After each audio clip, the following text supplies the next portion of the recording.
Hello and welcome to the Confident Man Academy's Influencers Live Show. Today we're going to be in with Douglas Holt, your host. Today we're going to be discussing relationships. I covered this in my weekend workshop, and it was a very popular subject. So I thought we would discuss it today. And remember, this show is where you can have a little bit of a cuppa or some lunch and learn from the CMA family and to make a significant impact. All right. Just close that up. So I'm going to start with, and some of y'all have heard this before, but I'm just going to start a little bit with about success, okay, and how relationships relate to success. You know, and this is my definition of success. Everyone's definition of success is a little bit different, but success for me is knowing my purpose in life, growing to reach my maximum potential, sowing the seeds to benefit others, and living living a healthy life so that I can do the things I want to do and the things I need to do to reach those other goals. Health is key to success in anything. So, regarding relationships, when asked what one single characteristic is most needed by those in leadership positions, most chief executives of major companies replied, it's the ability to work with people. Theodore Roosevelt said, the most important single ingredient to the formula of success is knowing how to get along with people. So the actual studies in leadership in American business, it's been proven that the average executive spends 3/4 of his working day dealing with people. And here's the thing, when a lot of people are hired for product knowledge or skills, technical skills, and that's all well and good, but if they're going to, that's why a lot of people that excel in technical skills, when they move up to management, they do horribly, is because they may be the best technician in their field, but they don't have any people skills. Success is 87% people knowledge and 13% product knowledge. That's from a research paper by Stanford University. Let me just check here. Anyone comments? If you've got any questions or anything, please just put them down in the comments. All right. Continue on. So most people can trace the success and failures to the relationships in their lives. So some people add to our lives.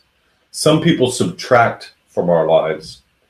Some people multiply our lives, and some people divide our lives.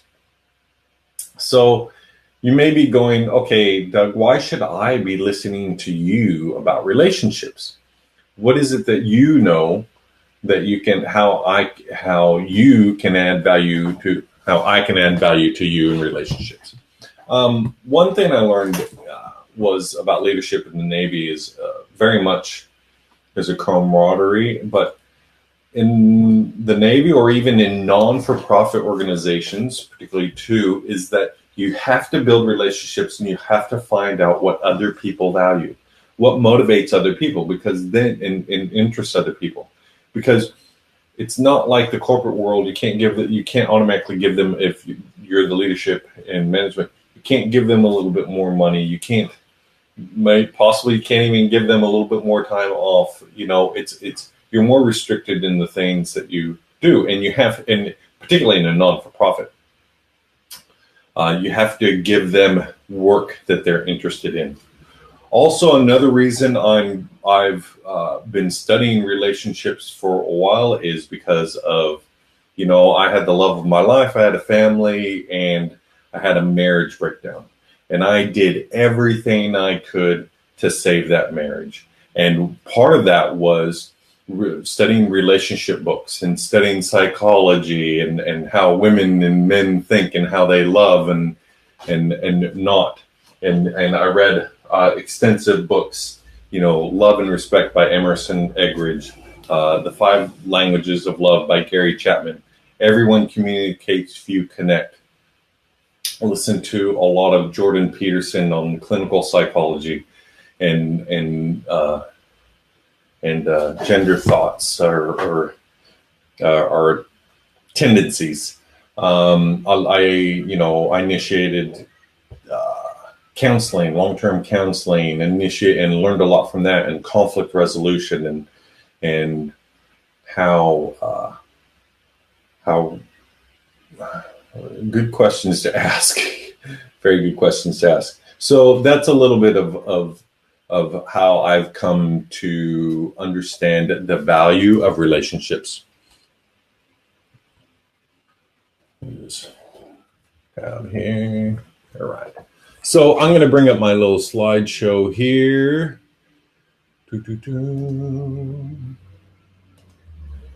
There we go. Put me in the corner there.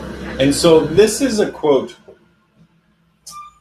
and I'm going to take off that agenda really quick. Remember, if you have any questions, or possibly if you even want to jump into the show, please let me know, and you can do that. Let me just see here. I'll hide that.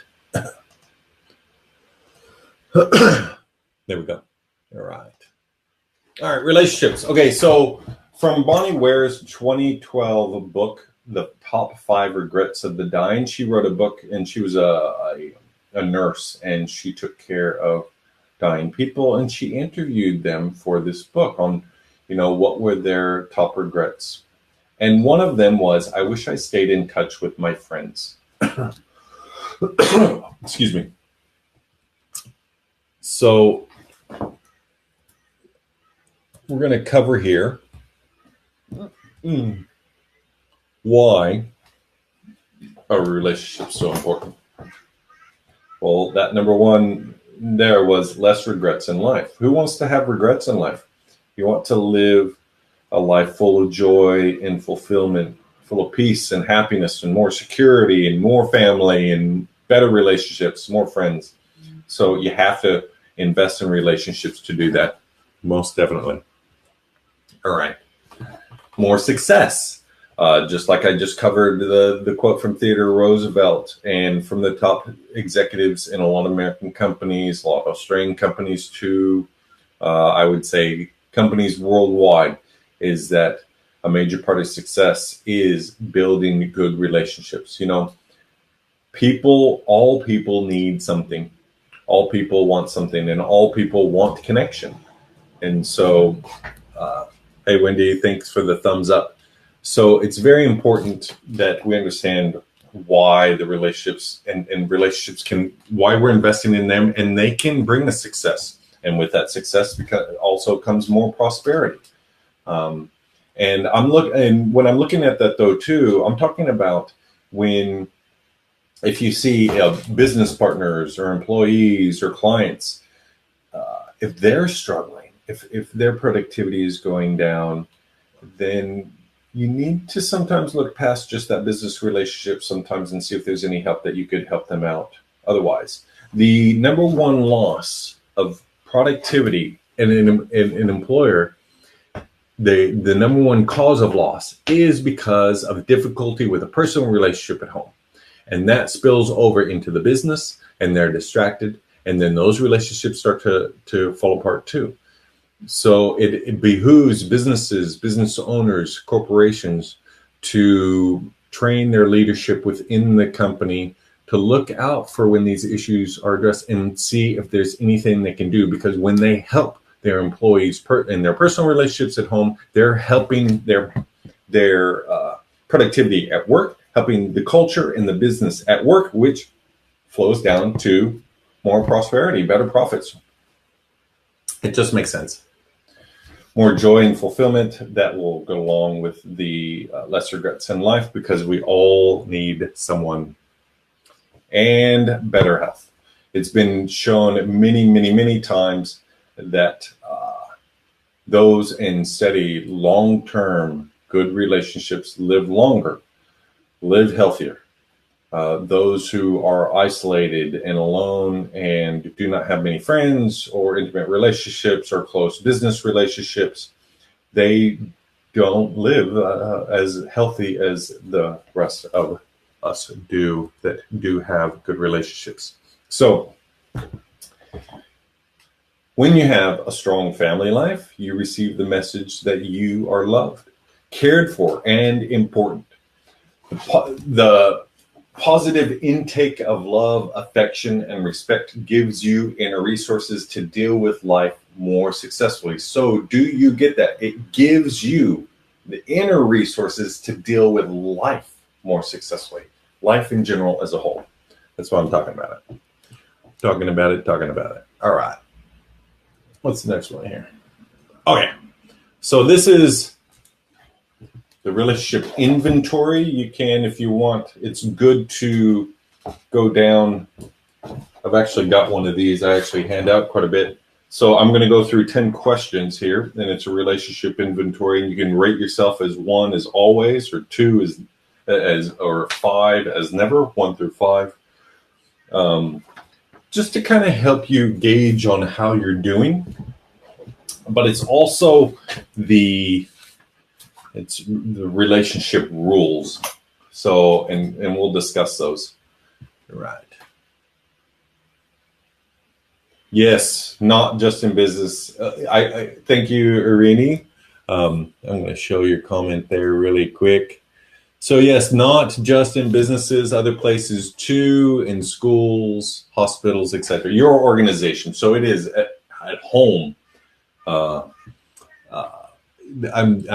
talking about all relationships. All right. So, do you love and accept yourself? This is an important one. It is very hard to accept others. It's very hard to love others if you do not love and accept yourself. You've got to, if you don't, you got to work on yourself to improve the relationships outside yourself. You know, the only relationship in your life that is continual and therefore most important is with yourself.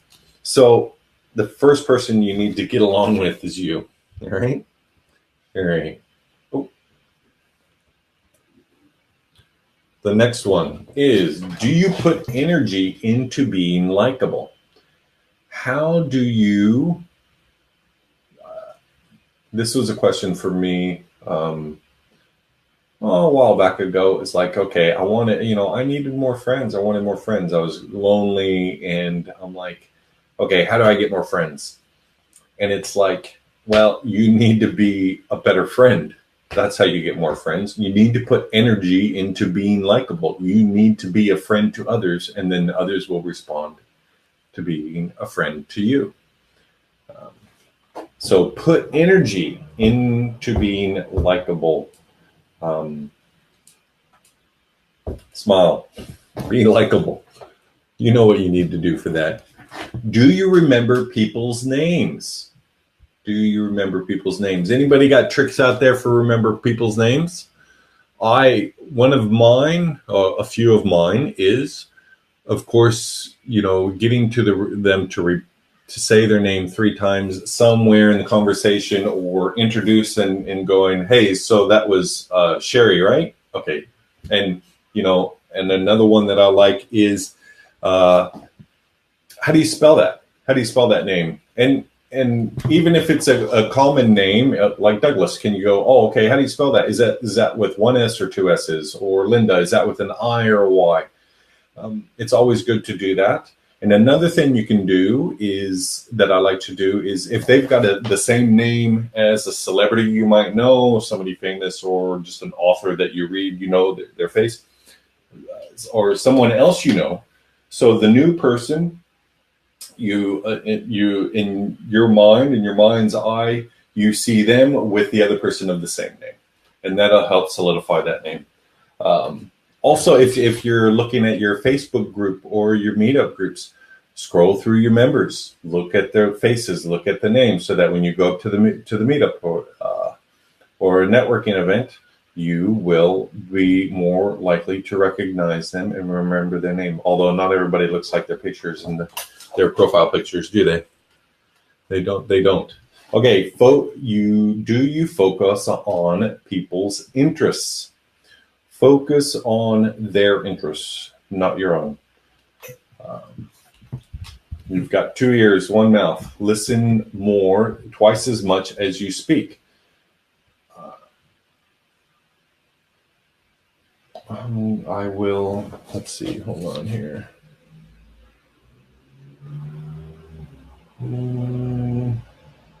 Yeah, this is a good place to cover it. So focus on other people's interests. This is also talking about making a connection with them. And I can't remember the author, but if you look up meaningful connection, you should be able to find the blog post. And he wrote a little method of making a meaningful connection with someone else rather quickly. Hey, Amber, thank you for giving me the thumbs up. So ask their passion or what they like to do besides work and family.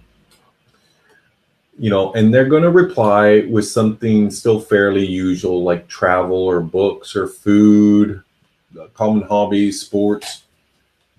And then you say, hey, cool. I know Phil who loves to dance because of the social engagement and the physical fitness. And I know Phoenix who loves to dance because that's where she may want to go as a profession, and it gives her a sense of joy and freedom and friendship. So why do you like to dance? So this is assuming that they said they like to dance. And then they're gonna respond, and their response may be normal, but it'll usually have 2 or 3 words that are unusual or stress. And this could indicate their core values, the core beliefs, other interests that they're not fully disclosing right away, and it really helps you to understand them better. So, and then you respond to clarify what they said using those 2 or 3 words in your response. That really, and using those 2 or 3 words or paraphrasing what they're telling you. And listening is a skill, and it's a skill that can be learned and developed. And we need to listen to understand, not listen to so that we know when they're done and then we can just immediately respond. And listening to understand, one practice that I love doing is repeating at least 3 words or ideas that they had just said, or asking a question to clarify.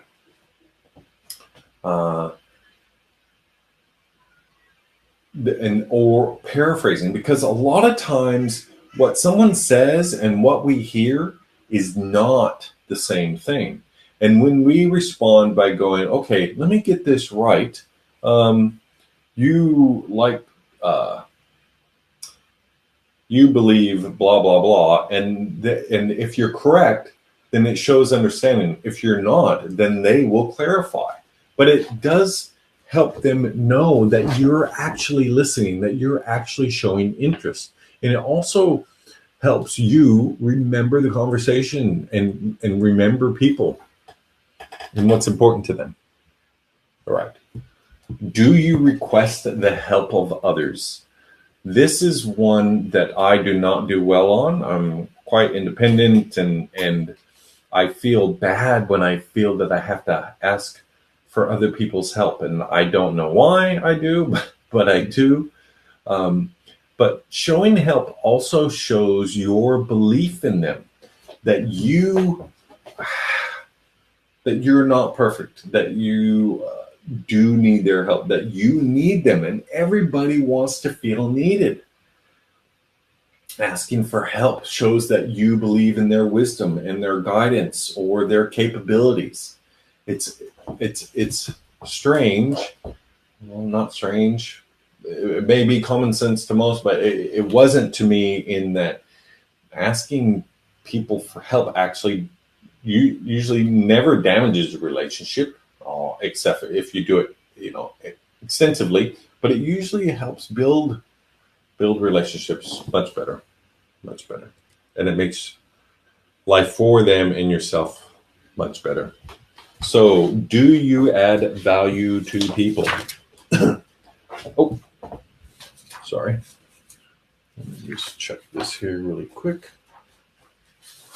So, how do you add value to people? So, you add value to people when you truly value them. Everyone, I may cover this again a little bit later, but everyone deserves to be valued until, well, no, everyone deserves to be valued, even your enemies. You've got to love and respect even your closest people and your enemies, because if you don't, it'll come back to get you. So, and to add value to people. We add value to people when we make ourselves more valuable, when we invest in ourselves, that we have something more to give to them. Education, our physical health, to stay healthy and long living, to be in their lives, studying the relationship book so that we understand better and ourselves better. We know how to love, we know how to respect. We add value to people when we know and relate to what they value. That's that understanding, that's that listening. All right, what's the next one? Are you grading yourself? I hope you are. So, do you follow the 101% principle, which means find the 1% that you agree on and give that 100% of your effort. I find so many times, so much in today's age, that people will focus on what people disagree about, and that's not what we want. We need to find what we agree about and work on that. Now, this is generally, I'm talking that, I'm going to say, in intimate relationships and in, the 101% principle, I'm going to say, is the majority of your relationships, not your really tight long-term relationships that you're looking for, even though you do want those with friends and your intimate partner and business partners or career involvement with other people. And you don't have to agree on everything and still do that. Like, there are friends that I have that we agree on a lot of stuff, but there's a lot of stuff that we don't agree on, and we can still remain friends. Okay. But here is a little bit of a difference, a little bit of a different thing though. Let's see if you can see that. I might make this, let me just do it side by side here. Can you see that? I might do it that way. There we go. A little bit easier to see, maybe. Hopefully not too much glare. Okay, so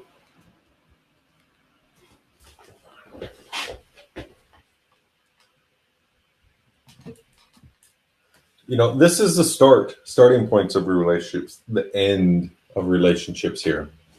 And, in the middle, you want companionship and security, leverage, collaboration. And I'm talking intimate business relationships, organizational relationships, friendships.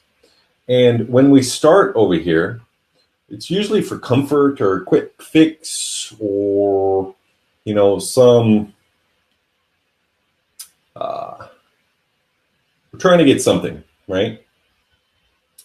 But if it's for career and intimate relationships, you do need to have the same aim, the same aim game, the same goals, the same dream, the same vision. You have to be aiming for the same thing, because if you're not, And if you don't have the same core values, that although you might be entering this relationship and it feels good and it feels comfortable and it feels right, if you don't have the difficult discussions upon goals and dreams and vision of where you're aiming for, and those uncompromising values that you have in the center, it might go great for a couple of years, but then it's going to fall apart at some time.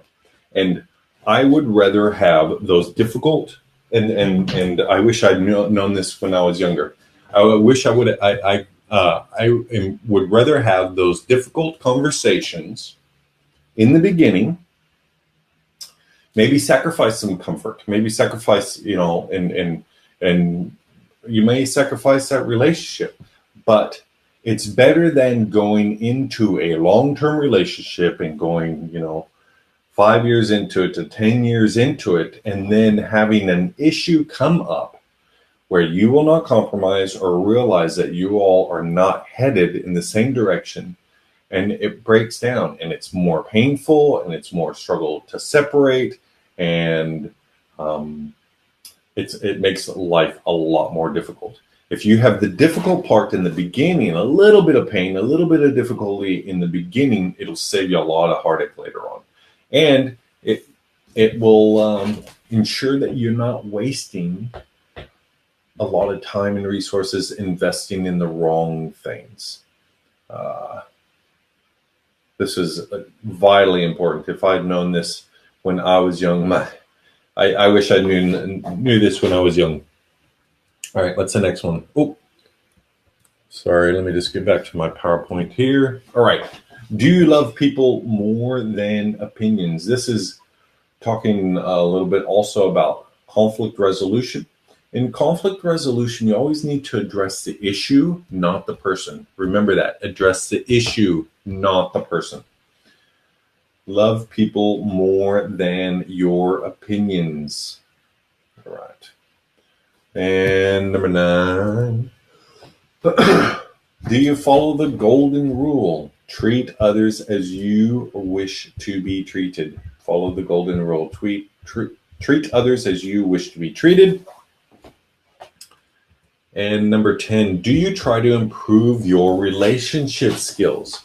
What are you doing to ensure that your relationship skills are always improving? Because there is no destination. You will never arrive and know everything you need to know about developing relationships, because you're dealing with a lot of different people. You need to, if you're dealing with a different culture, you need to understand how they develop relationships and what is traditional and untraditional for them.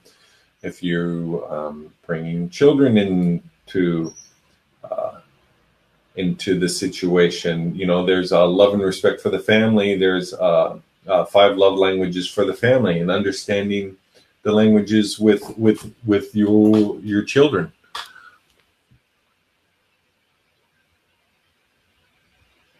Ooh, yes. Here, I got to share the comment from Marini here.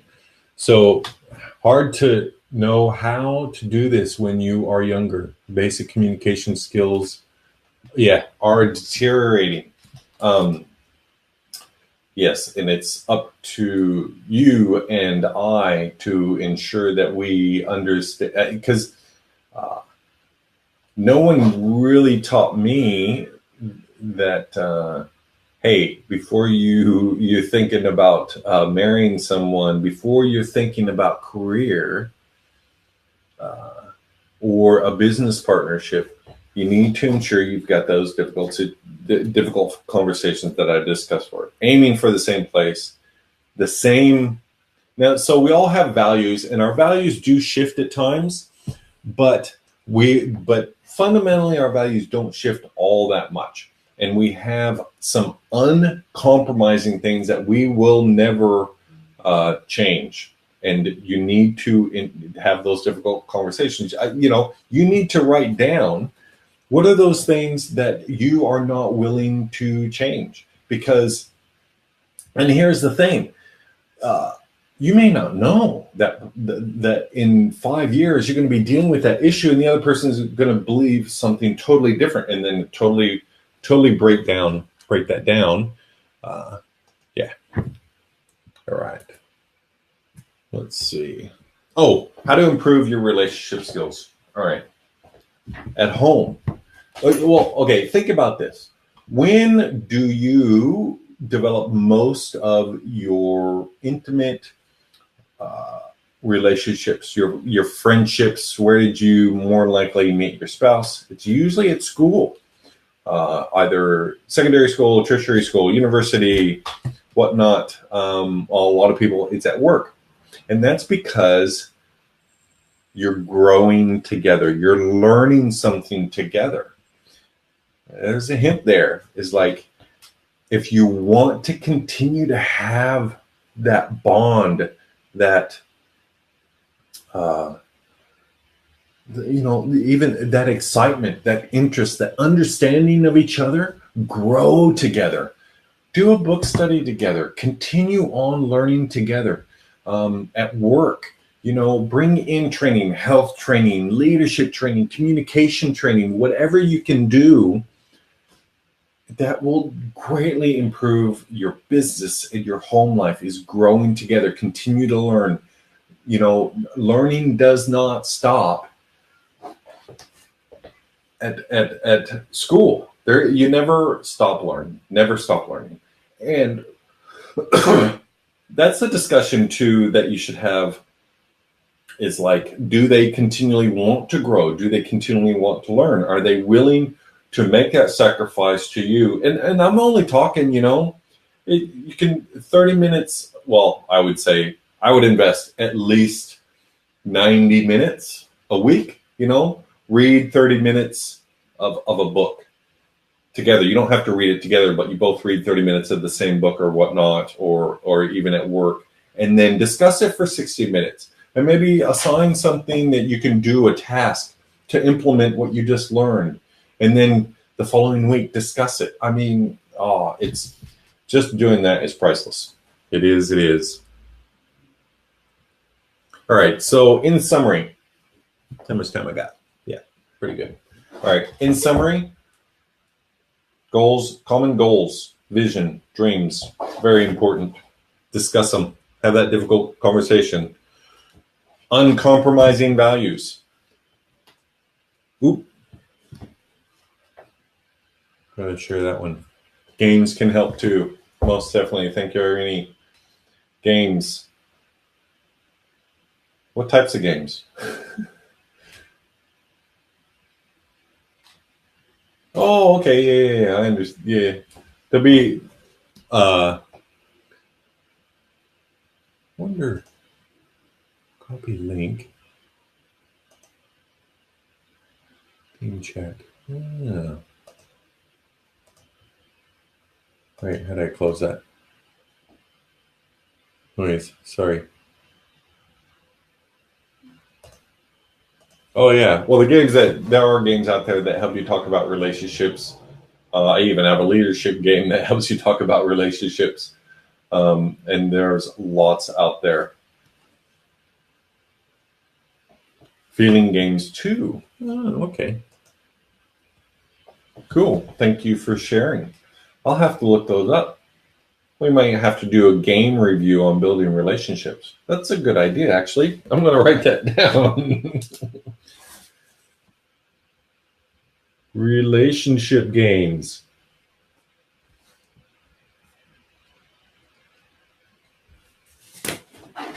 That might be a good meetup. a relationship game meetup.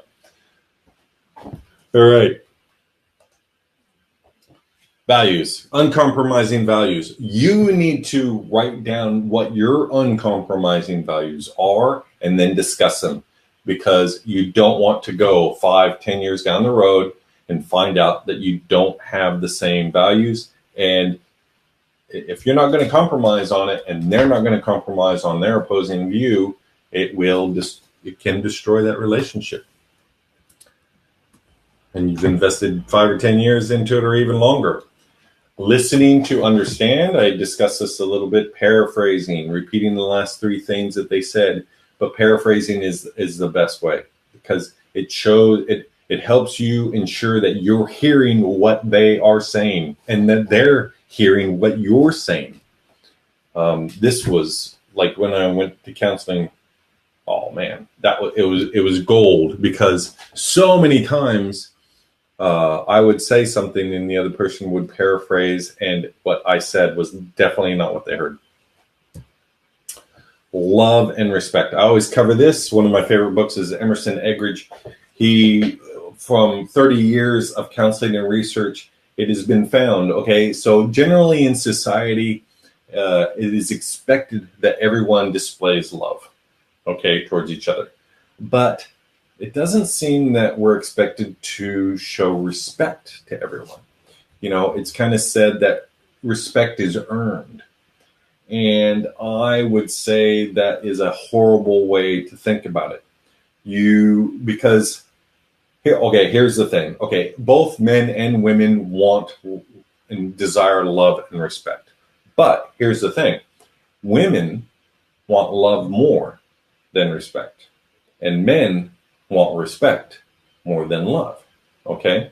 We should be giving love and respect unconditionally to everyone. Okay? So, and that includes our enemies. All right?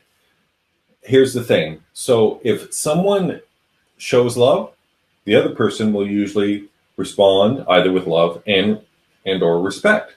Okay, I'll do it male, female. Okay, so if a woman shows respect to a man, the man usually will respond with love. If a woman shows disrespect to a man, the man usually will not respond with love. And the opposite is true also. If a man shows woman love, she is more likely to respond with respect. If he is unloving, she is usually disrespectful. So, like for me, I believe that we need to have a balance in both, and that I respect people until someone actually does something to cause my respect for them to be reduced. Okay, we need unconditional love and respect. Okay, I had somebody that that said to me, "Oh, I used to think you were so smart. I've lost all respect for you." And this was someone very close to me. And you know, it's just soul destroying for a man when you tell them that they're not respectful. They're not respectable. It's one reason men tend to, in conflict situations, they'll tend to be a little quieter at times or withdraw. It's because that's actually a show of respect, of honoring that, because they don't want to cause that conflict. They don't want to show disrespect or dishonor. It's interesting. It's interesting. So just back to that. So, and this is generally, women want love more than respect, and men want respect more than love. And that can help in your intimate relationships. It can help in your business relationships, organizational, all kinds of relationships. Okay, and the conflict resolution. You need to learn how to deal with conflict, because it is going to happen. It is. And you need to always address the issue, not the person.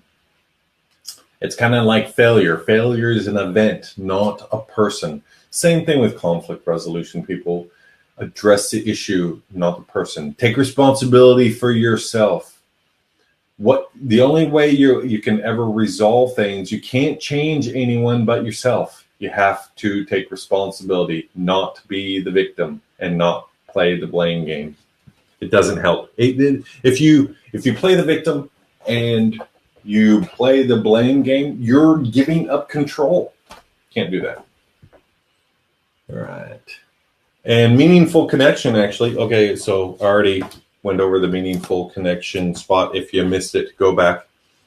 And then studying together. Yeah, I covered that. So this is the review. So studying together is a good thing.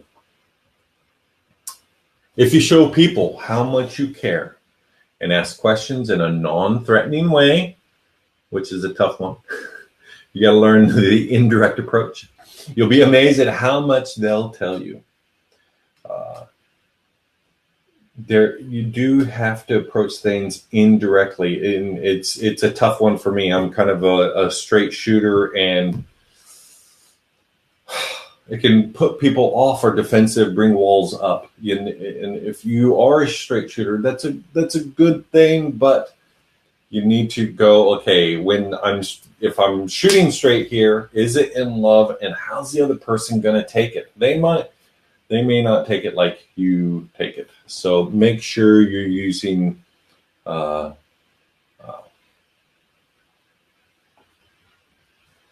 ask questions in a non-threatening way, because questions can be looked upon as threatening because people are being challenged.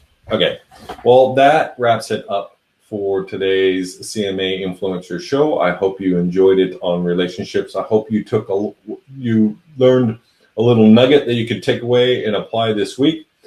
Would love to hear about anything that you took away and applied that really worked, or give me some aha moments, something that you really picked up today that was very valuable to me. If you want to learn more about me and how I could possibly help you develop better relationships in business and intimately, please send me a private message and I'll be sure to get back to you. And be sure to catch the show next week, next Tuesday at 1 p.m. All right. Bless you all. Have a great week. Bye.